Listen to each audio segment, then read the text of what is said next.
right, hey, good morning, everybody. How we doing today? Excited to be here and viewing online. Hey, good to see you guys too. Get my good side. All right, good to know. Hey, when I was in college, our university had a Bible school that I attended. There you go. And they wanted to get this conference up and going. And I think the reason they probably wanted to do that was they wanted to encourage people and they wanted to solicit funds from alumni. I haven't done that myself. So they had said all this big thing. They had a big speaker coming. His name was Shane Claiborne. Shane Claiborne is a Christian social activist and author. I wasn't too excited to actually hear Shane Claiborne. I read some of his stuff early on and where I was at in my faith journey. He seemed a little out there for me. He was doing, had us do a fuel fast to offset the cost of fuel and then the use of fuel that was coming in there. And so I was like, I don't know about this guy. But I also knew if I didn't go, I would fail. So I showed up to this conference begrudgingly, and I was actually really encouraged by a lot of the stuff that he had to say.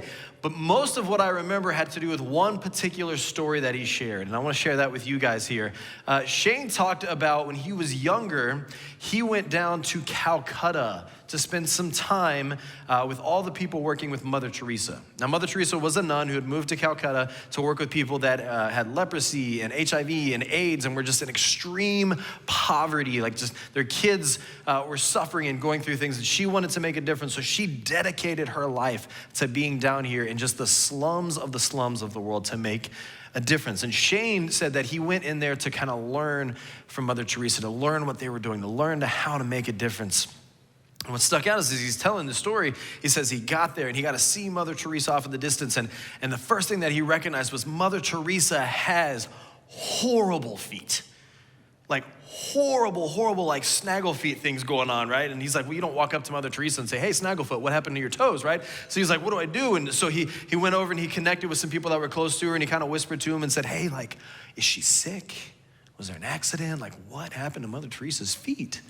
And so they went on to tell him a story and they said, Shane, you got to recognize every year we get a donation of used shoes and sandals brought to us. And when they come in, Mother Teresa is the first person to go through all of those shoes and sandals. And she does that because she digs through and finds the absolute worst pair and she wears them that year. And after years of doing this, her feet have become deformed and extremely painful to her. And I thought, wow. That is crazy. Because like I need Dr. Scholl's kind of stuff on my feet. So like there is no way Jake is doing that. Like I thought, this is crazy to me. It was the craziest thing I'd ever heard. Because at no point in time in my life would I think, oh, I need to go get the absolute worst to help somebody else out. Like that's not how I'm wired. That's crazy talk. That's not how we function. That's not how we work. So we're going to dive into this series all summer long called Crazy Talk. And we're going to look at the Sermon on the Mount, Matthew chapter 5, 6, and 7. And we're going to look at some things that Jesus had to say, some of his teachings that, and honestly, they just feel crazy. They feel a little out there. He says stuff that just sounds and can feel so irrational to us, things that nobody would want to do. He says stuff like, hey, if you are angry at somebody, you have already murdered them. What? Or if you look at somebody with lust, you've committed adultery. Like, come on, Jesus. Like, you're gonna set that bar a little high, man. Like, help me out here or something. Like, can anybody achieve that? Like, it sounds like you don't really live in the real world here, Jesus, and know how things are working here, right? It's a little crazy. And the truth is, as we're gonna study this, it may sound crazy, but we're gonna recognize that crazy can change the world. That it may sound crazy, but crazy can change the world. And so we're going to be in Matthew chapter 5 to start out, looking at the first 12 verses this morning. If you have a Bible app, or you have the Northpointe app, we're going to encourage, check that out and use that. You can hang out with us this morning and read through with the notes. But we're going to look at the first two verses as we start. It says this. It says, seeing the crowds, he, meaning Jesus, went up to the mountain and he sat down. His disciples came to him and he opened his mouth and he taught them saying. See, up to this point in time, Jesus has called his first few co-workers, his apostles here. He's conducted amazing teachings and like these amazing healings, and he's announced his kingdom mission all on this tour throughout the land of Galilee to people. And we see here in Matthew 5 that Jesus starts this absolutely incredible teaching about the kind of life available for those that are responding to him. This has become known as the Sermon on the Mount, and many have called it the greatest sermon ever preached. Sorry, Rick. And here's the thing. Jesus is a master teacher, teacher. And what we have here in Matthew 5 through 7 are his teachings, but they're not probably exhaustive teachings. They're more summary of the things that Jesus would have talked about here. In fact, you can still go to the mountain where Jesus would have taught this from. I've never been, but if anybody wants to send me, I'll give you my Venmo for that. And what it is when you climb up on this mountain, there's this beautiful view of the Sea of Galilee.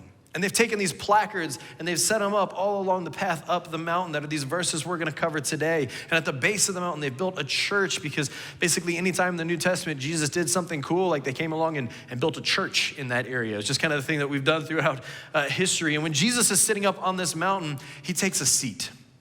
And this is like typical Jewish teacher, rabbi format kind of thing. Like we come up here and make you guys look and listen to us. But for back then, a rabbi or a teacher would go and he would sit down. And when he would sit down, it basically told everybody like, hey, the good stuff is on its way, right? So they would all want to move closer to hear, what is it that Jesus is going to say? What is he going to talk about here? The good stuff is coming. And Jesus recognizes in this moment, he's actually talking to two groups of people. He's talking to his disciples who were probably physically closest to him. They were most connected to him, but they're also the ones who had already made a commitment to Jesus. These are his followers. These are his guys. They're in with everything that Jesus says and does. This would include guys like Peter and Andrew and James and John. We know them in the apostles. The others hadn't been called yet, but there would be other followers of Jesus that were in and a part of this. And then there's the crowds that were joined. And these are the people that were interested in Jesus. They were curious and they were amazed by his teachings and his miracles, but there really wasn't a commitment there yet. They're just kind of feeling this whole Jesus thing out. And like this morning, we've probably got that same thing here, right? Like there's some of us, man, we're committed to the mission of Jesus. We're committed to Jesus. We're all in. And then there's others of us that we showed up and we're kind of checking out this Jesus thing. We're not really sure. And like this is a great place for both to be here. And we're glad that you're here. But Jesus is speaking to the same crowd right here. And what he goes on to tell them here in these next few verses, we've labeled or called the Beatitudes in church history. The Beatitudes. And we call them the Beatitudes because if you were to read this in Latin, they all start with the words beate, which simply just means blessed. Blessed. And so we've called them all the blessings or the Beatitudes here. In the Greek, it's actually the word makarios. I get it wrong every time. Makarios. And it's this idea that you are blessed from God's perspective. That even when it doesn't feel good, even when life situations are hard or uncomfortable or you don't like what's going on, you still recognize that God's blessing is upon you. And as we're gonna read through these verses, it's important to recognize like these are not individual blessings that you earn. It's not different things that you can do in order to achieve some sort of reward. The Beatitudes, in fact, are markers of those who follow Jesus, an encouragement of what is actually in store for those of us who are following after him. This is not a do this and then you get this kind of idea, but rather this is a spoken reality of the condition of being a follower of Jesus. And it's followed by the encouragement of what you get to look forward to one day and what you have now as being a follower of Jesus. And so Jesus is up on this mountain and he sits down and he tells his followers about these markers of what it looks like and means to follow him. The crazy part is that when we read these on the surface, they can feel a little backwards. Like these markers and these resulting encouragement, they seem a little wrong when you first look at them, either in our world or back when Jesus would have said them. But the reality is these are a little crazy, but crazy can change the world. So we're gonna look at these crazy teachings of Jesus this morning and all summer long, and we're gonna see how Jesus's crazy talk can indeed change our world. So jump with me here back into verse 3, and we're gonna go through these Beatitudes here together. Jesus starts out here and he says, "Blessed are the poor in spirit, for theirs is the kingdom of heaven." Blessed are the poor in spirit. Jesus is telling his followers, hey, if you're on my team, if you're following after me, like you've got to be poor in spirit. In other words, you have to be spiritually bankrupt. To be poor means that you have nothing to offer, that you've got nothing to be able to give, that you are empty on your own. So to be poor in spirit means that they would have had to recognize that they cannot help themselves before God. That spiritually, these followers are empty, that they have nothing to offer, that they have nothing to be able to give. And yet Jesus says that, hey, when you are there, you guys actually get the kingdom of heaven. How? How, if they're spiritually broke, can they afford the kingdom of heaven? They've got nothing to offer. They've got nothing to give for it. They can't earn it. They can't buy it. Like, broke people don't get kingdoms. Broke people get put on the street. Broke people get their water and their power turned off. And Jesus is telling his followers, hey, your status as being poor in spirit is a really good thing. And it's good because it forces you to recognize that you can't get it on your own. That when you recognize you are spiritually poor, that you don't have enough good inside of you to buy your way into right favor with God, then you are in a place where you can receive what it is that God freely offers to you. Like, I could go over into White Hills and knock on Tom Izzo's door. Like, security would probably knock me out. But if I tried, I knocked on his door and he came and I said, Tom, guess what, man? I'm gonna buy you a cabin up north. He'd go, cool, I've got like 7 of those, right? Like, no big deal. He can buy whatever he wants. But if I go downtown and I find somebody on the street and I talk to them and say, hey, I'm gonna get you a home. I'm gonna buy you a house. Like, it means more, right? Like, we've begun to change somebody's life because we recognize the status of where they're at. And when we recognize that you and I can't spiritually afford anything apart from God, that we can receive the incredible free gift of himself that he's able to give to us. That being poor in spirit means that you get the kingdom of God for your inheritance. It's crazy, but it'll change your world. He goes on in verse 4 and he says, blessed are those who mourn, for they will be comforted. See, I don't know about you guys, but when something happens and I'm in a state of mourning, like, I don't feel blessed. I don't really feel blessed when those things happen. You don't lose all of your savings and post on Facebook, well, my Blockbuster stock went over, #blessed, right? Like, you don't do that. You're in mourning. There's loss that occurs in these times. Here's the thing, mourning is rooted in a sense of loss. So it seems crazy that Jesus would call somebody who's experiencing loss blessed. Jesus calls his followers and lets them know that you are mourners and you are blessed, because when you recognize that you are indeed spiritually at a loss because of the destruction of sin in your life. And that should move you to mourning. That should move us to a place of mourning, that as followers of Jesus, man, we mourn the separation that sin has created in us. The resulting spiritual, emotional, financial, or relational loss that occurs in our lives because of sin. But we can find comfort in the hope in Jesus. Like, mourning turns to grief when there's no longer any hope. But mourning turns to comfort when we see a hope that we get in Jesus. That we get salvation and forgiveness are available to us because of Jesus. And we get to be made into a right relationship with God because of Jesus. Like, there is hope and comfort in that. We should be moved to mourn from the sin in our life. But the blessing of the comfort of Jesus should cause us to rejoice. He goes in verse 5, and this is my favorite one. I love this. It's the best beatitude in the whole thing here. It says, blessed are the meek, for they shall inherit the earth. Blessed are the meek. Now, here's a question. How many of you guys on your last job resume put down, I am a meek worker? Yeah, that didn't happen, right? Or maybe you're a young guy, so you put on your dating profile like, hey, I love to travel a lot, big in sports, super meek person to hang out with, right? Like, nobody does that. We really don't like the word meek in our vocabulary. And as guys, it kind of rhymes with weak, so we're like, psh, no way.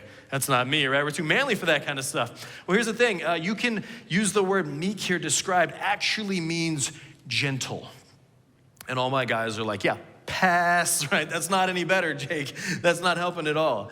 Jesus says to his followers here, hey, it is the gentle that will inherit the earth. Like, hey, Jesus, you're doing that crazy talk stuff here again, okay? Like, Steve Jobs was not a gentle individual, and he had a multi-billion-dollar corporation, okay? Kobe Bryant had 5 NBA titles, but he wasn't the gentle Mamba on the basketball court, okay? Johnny Cash didn't get famous because he went into a gentle ring of fire, okay? Like, it's not how that works, Jesus. It's the aggressive that make a difference in our life. You gotta be a go-getter. You got to do whatever it takes to get to the top. You got to push through. You got to get there. That's how it works, Jesus. Like, you didn't go to a football game at any point in time and all the cheerleaders go, be gentle, be gentle, right? Like, that's not how our world works. We don't do that. That's ridiculous. Here's the thing. Meekness doesn't mean weakness. Meekness doesn't mean weakness. In fact, the term that's used here is actually in reference to a bridled horse or a tamed horse. Now, if you've ever been horseback riding, and I'm not talking like the youth trip where you went around in like the little circle, but like you've been out in the fields like riding a horse, or you're like me and you watch the Kentucky Derby and you see these powerful animals with these massive muscles that are just smashing their hooves into the ground with great power, going as hard and as fast as they can and just moving on forward because they're big and they're powerful, but they're bridled here. Like the power of the horse is still there, but they've yielded that power to the jockey. That's meekness. Meekness isn't the absence of power. It's giving control to somebody else. For a horse, that's a jockey. For you and me, that's Jesus. It's recognizing our power and saying, God, this is yours. It's how you want to do with it. It's how you want things to be done. That is meekness. It might sound crazy, guys, but meekness will change your world. He goes on in verse 6 and he says, blessed are those who hunger and thirst for righteousness, for they shall be satisfied. Like to be hungry and thirsty shows like you have this dire need inside of you. Like when I haven't had enough water or missed lunch, like y'all, I'm crabby and cranky and hungry, and my wife just throws me a Snickers and she walks out of the room, right? Like, you gotta help me out here. You gotta fix it or you're not gonna wanna be around me here. And Jesus is saying here, like, hey, he's talking about people that are craving for things to be made right in life. And there's this strong desire to see justice done in the world, to live their life in such a manner that it is done right. And they're anxiously awaiting for God to show up and to just get all this world back to the right way that it was supposed to be. And this feels crazy.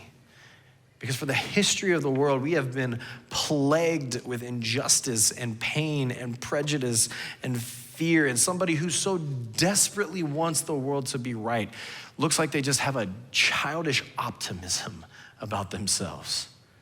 Why? Because, man, it is the crooked people pulling the strings. It is the powerful people looking the other way. It is the vulnerable people that are trampled on. How can Jesus say that those who crave what is right will be filled when it seems like it has never happened? See, the reason Jesus can say to his followers that those who hunger and thirst for righteousness in this world will be satisfied is because he is the only one who is righteous. That as followers of Jesus, we are made right before God, and then we are given the responsibility to do right in this world. And then we look forward to the day when God will come and he will get rid of all the evil of injustice and pain and hate and fear, and he'll remove it for this world and he will restore it to its right place. And then you will be satisfied, because you are satisfied when you are connected to the only one who is right and can make things right in this world. He goes on in verse 7, he says, blessed are the merciful, for they shall obtain or receive mercy. You guys ever been burned by this one before? Ever been burned by this one here, Jesus? Because see, merciful means that you're giving forgiveness to the guilty and you're giving kindness to the hurting. Have you ever forgiven someone or been kind to someone who needed it, and then when it was your turn to be forgiven or you need a little bit of help, like they were gone? Jesus, I did that merciful thing and I didn't get any of it. I don't know what you're talking about, Jesus. That's not how the world works. Like, Jesus, this could not be a guarantee, because honestly, man, I could tell you some stories. It'd be crazy to think that other people are gonna forgive or show kindness simply because I did. People always take advantage of other people. See, this is one of those blessings I talked about earlier, where we tend to think that if I do this, I'm gonna get this. That if I give mercy, I'm gonna get mercy. If I give forgiveness, I get forgiveness. If I give kindness, I'm gonna get kindness. But that's just not how it works. That as followers of Jesus, we have to recognize when he's telling his crew here, he's saying, hey guys, look, you have already been given mercy. That as followers of Jesus, we have already received forgiveness. We have already been shown kindness, that Jesus taking our penalty and our place because of our sin makes it so that God's mercy just flows over us. And then one day, when God comes to make all things right in this world again, we get his mercy again because he sees all that is wrong in this world. He sees all the darkness inside of us, and he doesn't care because he sees the mercy of Jesus flowing over top of us. It's because of the mercy that I have gotten from God that I can just freely give it out in return. When I recognize my own wickedness, when I move to mourning from the sin in my life and I see the poverty in my spirit and I am confronted with the mercy of Jesus, man, I can forgive better. And I can show more kindness to other people. Like, it is crazy to expect mercy from others all the time, but it is world-changing to be able to just give that mercy away that you've gotten from Jesus. He gives another one in verse 8. He says, "Blessed are the pure in heart, for they shall see God." Now, as Jesus is sitting here talking to his Jewish audience, this one right here would have probably seemed a little crazy to them because they would have been incredibly familiar with these ritual purification things that were done. And they saw the Pharisees and their religious leaders doing all the time, where they would clean the outside before they would get access to God. If they would touch any bodily fluid or anything that was sick or dead or considered unclean, they would have to wash their hands, or they would have to wash their entire body, right? And like, some of my germaphobe people are already reaching for your sanitizer right now. Like, yes, that is what I'm talking about, okay? So they would see this and they would recognize this Jewish audience and say, no, you got to purify the outside. It's getting clean on the outside. And Jesus is saying, no. Purify your heart if you want to see God. And this would have felt so crazy to those listening. Jesus is saying, purify the heart, and everything else, the result is going to come clean. That it's not about the cleaning or the rituals or going through the motions or doing religious things or being at every Bible study or giving a certain percent of your income or multiple mission trips or looking the part to get access to God, but rather it's about allowing Jesus to purify your heart, to change who you are when you acknowledge who he is, and that gets you access to God. It doesn't matter if you went through a religious ritual as a child or you have near perfect Sunday school attendance or whatever it may be. What gets you to God is a pure heart made clean from trusting in Jesus. Everything else will just wash away when you try. He points out next, he says, "Blessed are the peacemakers, for they shall be called sons of God." Now, some of you guys have had to play peacemaker a lot this past year. Your kids did not go to school nearly as much as you wanted, but they were all up in each other's face all the time, and you had to play peacemaker for a part of that. And sometimes your peacemaker may have dipped into warlord a little bit, which is totally understandable, and you didn't always feel blessed when you're in the middle of their chaos or their arguments or whatever may be going on. See, the idea of peacemaker here can probably be translated as well as peace worker. As peace worker. What it does is it refers to somebody who reconciles people with God and with one another. That peace working requires taking the initiative to get involved in conflicts with the intention of building bridges between the parties that are at odds. It also requires followers of Jesus to proclaim that good news of Jesus so that others can be reconciled to God. See, this is the ultimate peacemaking, and it's why Jesus said that those who are peacemakers will be seen as sons of God, because God is all about reconciliation. And by pointing others to Jesus and by building bridges together with others, you reflect that character of God in reconciliation. See, today people either don't want to get involved in other people's lives, or they want to get in, stir the pot, and watch that thing boil over. Neither one is a peacemaker. As followers of Jesus, man, we are to actively engage to champion peace and to lead others to the good news of Jesus. It's a reflection of the character of the God that we follow, and is world-changing. Jesus ends here, and I'm going to put all these together in 10 through 12, and he says, "Blessed are those who are persecuted for righteousness' sake, for theirs is the kingdom of heaven. Blessed are you when others revile you and persecute you and utter all kinds of evil against you falsely on my account. Rejoice and be glad, for great is your reward in heaven. For so they persecuted the prophets who are before you. These last couple of verses probably seem like the absolute craziest here. That Jesus calls blessed those who are suffering persecution.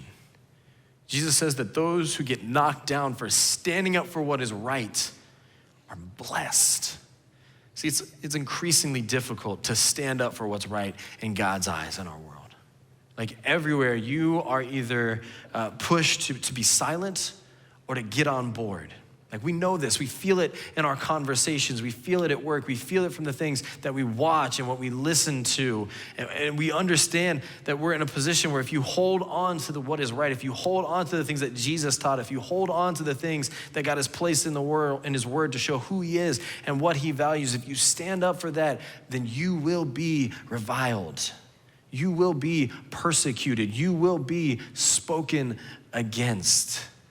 Man, after having lots of conversations, man, I tend to believe that there is a lot of fear in the followers of Jesus. That if they stand up for truth, man, they could come across as unloving or narrow-minded or outdated or maybe just plain crazy. That friends will judge us, that the culture will cancel us, that strangers will label us. And it's a fear because, look, we don't want to be... We want to stand up for what's right, but we don't want to be out there as that harsh guy who tells everybody that they're going to hell or the person who's always posting stuff that really we claim to be Jesus but kind of lines up more with a political agenda. See, righteousness means seeing what is right from God's perspective. Following Jesus and moving towards a life fully devoted to him means viewing things from his perspective, and his perspective is both full of love and justice. It's caring about others, that you meet them where they are, and you tell them the truth of who Jesus is. See, Jesus spent countless hours with people who live lives that were considered unrighteous, but he did that because he loved them. And he did that because he wanted them to see what was right and what was better for them. And because of that, Jesus was judged, he was spoken against, and he was killed for it. See, Jesus' last part of the Beatitudes is a reminder to us that being his follower means that there will be hard times. But it's gonna be worth it. That as a follower of Jesus, like we get Jesus. We get forgiveness, we get redemption, we get adopted into the family of God, and we get all of the benefits of being a child of God. And all these Beatitudes, Jesus is pointing out to his followers what it is that they've signed up for. And I can't imagine what was going through the minds of these first followers of Jesus, or even the crowd that was hearing what Jesus was saying here. What he did was he called them to something so radically different than what they saw in the world around them. So radically different than what they would have grown up hearing. What were they going through? What was going through their mind? What were they beginning to think? See, I've never forgotten that story about Mother Teresa's messed up feet. And the reason is because to me, those feet are a picture of what it means to be blessed.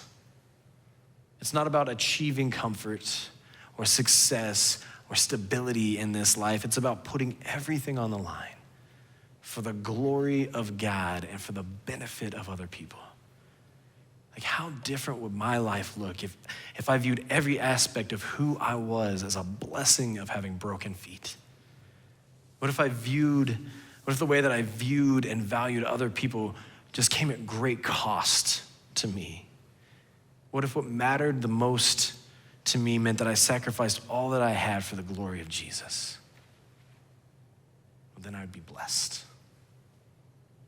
That might sound crazy, but crazy can change the world. Let's pray this morning.